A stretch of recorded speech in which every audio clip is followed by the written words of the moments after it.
Hari ithimi 4,547 ithimiritwo ihinda-inĩ rĩa mathaa 24 andũ 605 nĩo monekanĩte na mũrimũ wa COVID-19.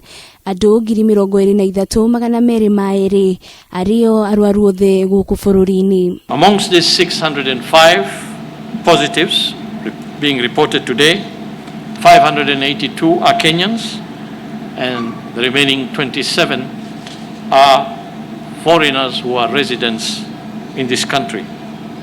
401 are males, 204 are females. The youngest is a 2-month-old infant, the oldest is 99. Umuthi kaunti 27 nicio ciandikithĩtie arwaru a COVID-19. Kaunti ya Nairobi gĩtongoria na arwaru 373 ĩgĩcokwo ni kaunti marigainie ya Kiambu na arwaru 35. In Kiambu, we had 35 cases, 12 of these from Kiamba, 6 from Kikuyu, 5 from Kabete, 3 from Lari, 2 from Juja, 2 from Ruiru, 2 from Kiambu town, 1 from Gatundu North, 1 from Limuru, and 1 from Thika.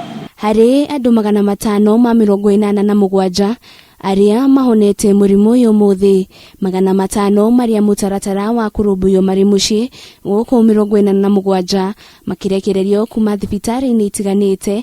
Rĩrĩ andũ 6 makuĩte kumana na mũrimũ ũyũ, namba ya arĩa othe makuĩte ĩkĩrũgamĩra 348.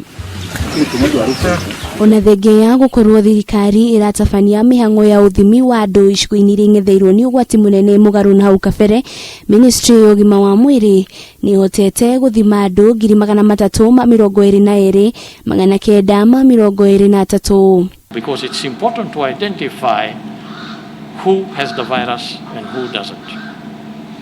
We may not be able to do mass testing where we can go through the whole population and find out how many of the 50 million are infected and how many are not infected.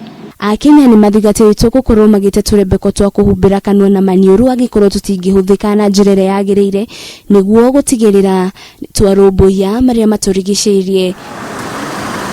Ngĩribotera Kameme TV, rĩtwa rĩakwa nĩ Wanjirũ wa Foro.